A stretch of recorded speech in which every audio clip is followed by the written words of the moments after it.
This time of year, I'm always on the prowl looking for clearance plants. And of course, this day is like most of them.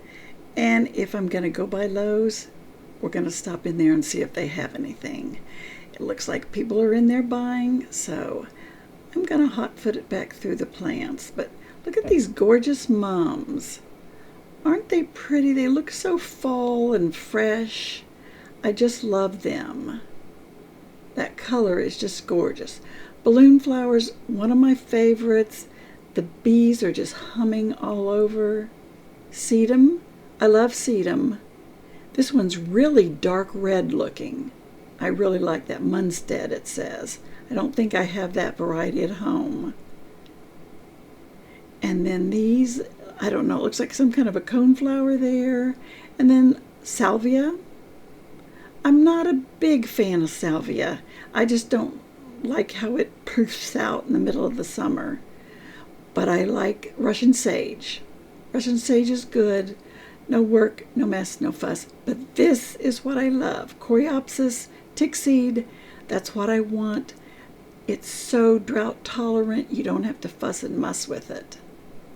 I've never had the Coreopsis. One of these times I'm going to get some of that because I think that's really pretty. And I love those kind of colors.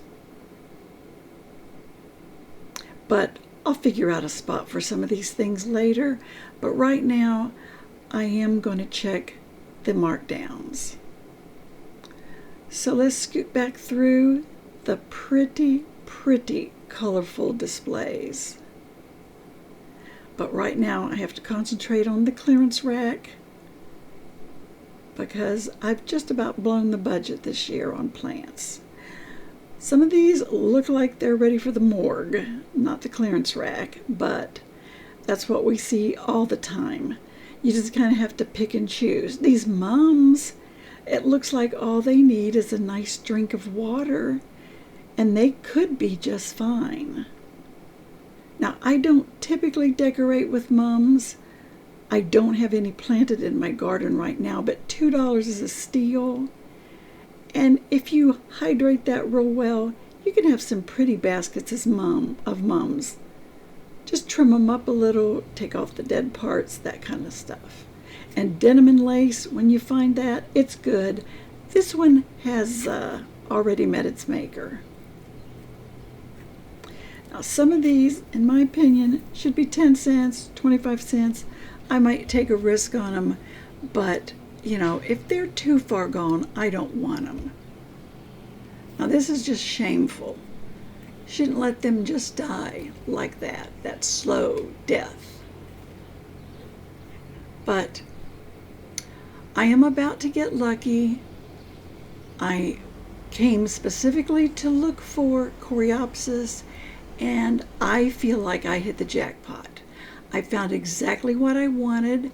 I like the Zagreb, I'm not sure how you say that, but this thread leaf type, I think it's the prettiest. There were 2 of the moonbeams, those on the right, and then 6 of the regular, and I like that thread leaf. Now, there was a lot of the Russian sage here. Oh, the pincushion flower, I like that too. Don't have that right now, but I've got to concentrate on one thing at a time because I don't want to get more than I can get into the ground right away. Because it doesn't save you any money if you go buy the stuff, you take it home, and then you got to tend and set and tend, and then never get it planted and it goes ahead to die. Been there, done that. Russian sage, denim and lace, perfectly good buy here, but I've got a lot of that also already, which I am going to rearrange when it starts to sprout in the spring. You find the good spots and the bad spots for ones you've already had, and a couple I do want to change up. Oh, that autumn joy is pretty down there.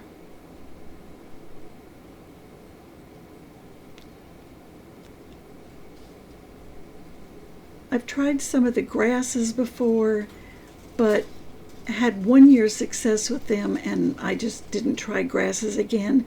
It takes a lot of space. I have a small garden. So I ended up getting 8 of these, or I should say my daughter did. But let's plant. And right now, late August, they need time to root in, but they've got a good time all through September and October to get rooted in. You just have to make sure you keep them watered, do a real good job on watering them every day, and they should not have any problem rooting in. And these are perennials. They do survive the winter. They grow back up in the spring because that little bush shape there dies completely to the ground. You trim it off, trim all the dead. It will reseed a little bit here and there, but I have never seen it to be real aggressive. It spreads nicely. Now I'm using some Biotone on mine. That helps the roots to really get good and established, and that's what I want for this time of year. I want the roots well established before a hard frost kills them. We typically here in Ohio have a hard frost in, let's say by mid to late October, sometimes later.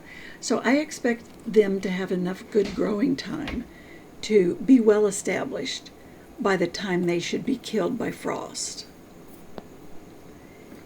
I am kind of putting them in this spot. If you remember from one of my previous videos, I had peonies down through here, and they're going in the spot where the peonies were. Now I put the 2 that are the moonbeam. They're kind of a slightly paler yellow and maybe a looser plant, bushy plant, but I'm putting them near my iris. I thought that deep purple iris would look pretty with that when it starts to grow and bloom.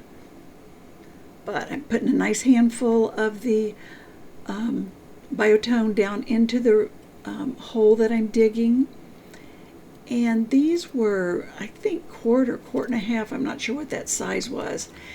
And most of them had really good roots. Some of them were a little more root bound, or at least the roots were making circles in the bottom. And if that happens, I like to just kind of rip them off. I just, take my fingernails, dig in and rip them off. But these plants were in good shape. I've sometimes not bought some in this good a shape in the early spring. So I'm well pleased with how these should turn out. But I'm getting them very, very deeply planted, covering them to the same height that they are now. And it looks a little scattered. When I stepped back and looked, I thought, well, they look a little scattered and separated from each other, but I think they will grow into a nice, I don't know, almost a hedgerow, we'll just call it. They should do real well. But I think they are looking really good. I do have a lot of weeding to get to.